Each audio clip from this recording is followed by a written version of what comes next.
अस्सलाम वालेकुम नाज़रीन, एक नई वीडियो के साथ मैं हूं आपका मेज़बान रज़ा अब्बास। हम बात करेंगे अमेरिका की एक बार फिर से बदलती हुई जो पॉलिसी है उसके अंदर क्या कुछ हुआ है और क्या कुछ हो रहा है और क्या कुछ हो सकता है।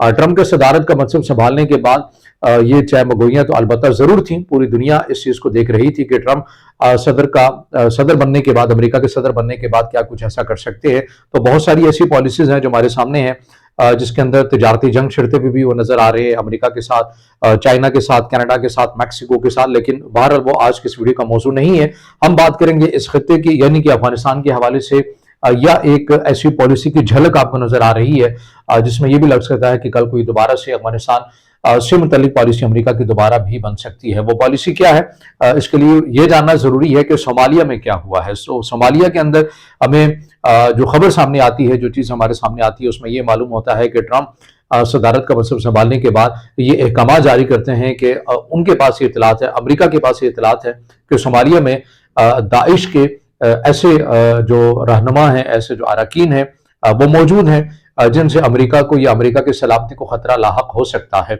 इसलिए ट्रंप की जानिब से इजाजत दी जाती है कि वहां पर जो फजाई हमला है वो किया जाए, और वो किया भी जाता है। उसके बाद ट्रंप ये कहते हैं कि हमारे पास इतलात थी कि जो दाइश की जो क़यादत थी या दाइश के जो कारकुनान थे, वो जो है वो जेर ज़मीन छुपे हुए थे, हमारे पास उनकी इतलात थी और हमने उन्हें बड़ी कामयाबी के साथ निशाना बनाया है।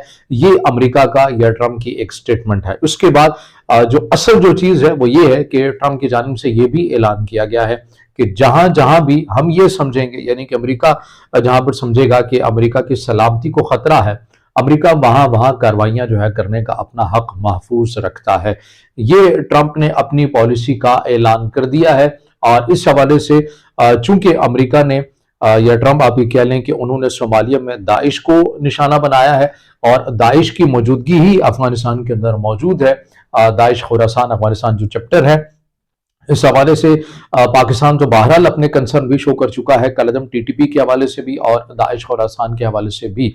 लेकिन अफगान तालिबान दोहा मायदे के बाद गो के ये रस्मी तौर के ऊपर ये बयान तो देती है कि अपने दाइश के अगेंस्ट कार्रवाइयां की हैं, और जाहिर की हैं, उसके अंदर कोई दो राय नहीं है, लेकिन बड़े महदूद पैमाने के ऊपर की हैं। आप ये कह सकते हैं कि अफगान तालिबान के भी या उस हद तक कैपेसिटी नहीं है कि वो मुकम्मल तौर के ऊपर इन अनासर के अगेंस्ट कार्रवाई कर सके। लेकिन अलबत्ता कलदम टीटीपी हो या अलकायदा हो, इनके खिलाफ तो कार्रवाई से ही गुरेज मुकम्मल तौर के ऊपर करते हैं वो। इसलिए एक तो दोहा मायदे के बाद हम ये देखते हैं कि अलकायदा की क़यादत तो अभी कह लें कि मंजराम पर नहीं आती अफगानिस्तान में, लेकिन क्या अलकायदा की मौजूदगी अफगानिस्तान में नहीं है? नहीं, ये गलत है। अलकायदा की जो मौजूदगी है वो खुद अमेरिका की रिपोर्ट के मुताबिक अफगानिस्तान के अंदर मौजूद है, मगर अफगान तालिबान उनके अगेंस्ट कार्रवाई नहीं करते। और बताया यह जाता है कि बड़े अच्छे मरासिम भी हैं दोनों के, अलकायदा के, कलदम टीटीपी और अफगान तालिबान के आपस में बड़े अच्छे मरासिम भी हैं।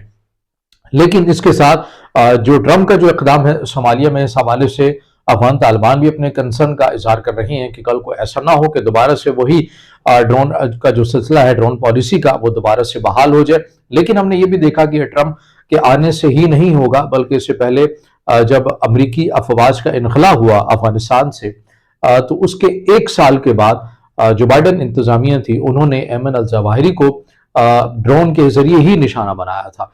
तो ये अमेरिका के पास तो मौजूद है, ये कैपेसिटी, ये वसाइल तो मौजूद हैं कि वो जहां पर ये समझते हैं कि उनकी सलामती को खतरा है, वहां पर वो ऐसे अनासिर को हिट वो जरूर करेंगे। ये पॉलिसी उनकी शुरू दिन से है, लेकिन इसके अंदर शिद्दत जो बाइडन इंतजामिया की तरफ से नहीं थी। लेकिन ट्रंप के आ जाने के बाद ऐसा लग रहा है कि इस पॉलिसी के अंदर हम शिद्दत देखेंगे, और अफगान तालिबान तभी जो है अपने कंसर्न भी सामने रख रहे हैं। इसके अलावा भी ये भी इतलात थी कि इसके अलावा भी अमेरिकी जो ड्रोन है वो अफगानिस्तान के एरिया में वो उड़ान भरते रहे, लेकिन वो अफगान तालिबान की इजाजत से भरते रहे। उसकी वजह यह है कि $3.71 बिलियन की इमदाद जो है अमेरिका देता रहा। जब अमेरिकी अफवाज का इनखला हो गया उसके बाद भी देता रहा। ये जो नंबर्स मैं आपके सामने रख रहा हूँ, ये वो नंबर्स हैं। तो यही वो लगता है कि अफगान तालिबान कहीं ना कहीं अमेरिका के साथ गो के तरफ अवामी बयानिया तो यही है कि हम लड़े हैं, हमने मारा है, लेकिन पसे पर्दा जो है वो उनसे इमदाद भी लेते रहे, अमेरिका से इमदाद भी लेते रहे हैं, और उनको इजाजत भी दे रखी थी कि आप ड्रोन जो है वो उड़ान हमारे सरजमीन के ऊपर या एरिया के ऊपर आप भर सकते हैं। लेकिन ट्रंप के आ जाने के बाद इस पॉलिसी के अंदर मजीद शिद्दत आ सकती है, वो इस तरह से कि Daesh Khorasan chapter, Afghanistan chapter Afghanistan के अंदर मौजूद है, अलकायदा मौजूद है। अब देखना यह है کہ ٹرمپ جو ہے اس افغانستان سے متعلق کیا فیصلہ کرتے ہیں، چونکہ جو ٹرمپ کے جو نیشنل سیکیورٹی ایڈوائزر بھی ہیں وہ بھی اس چیز کو بڑی برملا طور کے اوپر کہتے ہیں کہ ہمیں افغانستان کے اندر بھی ایسے جو ٹھکانے ہیں انہیں نشانہ بنانا چاہیے۔ تو آنے والے دنوں کے اندر معلوم ہوگا کہ مزید ٹرمپ کی جو پالیسی افغانستان سے متعلق کیا ہوتی ہے۔ کیا ایک بار پھر سے ہم یہ دیکھیں گے کہ جو ڈرون پالیسی امریکہ کی دوبارہ سے بحال ہو رہی ہے اور back to back drone attack کیے جا رہے ہیں یا نہیں کیے جا رہے، اس خبر کے اوپر یا اس پالیسی کے اوپر آپ بھی اپنی رائے کمنٹس میں ہمیں دے سکتے ہیں کہ آیا امریکہ کو یا ٹرمپ کو دوبارہ سے اپنی ڈرون پالیسی بحال کرنے سے کوئی فائدہ ہوگا یا نہیں ہوگا۔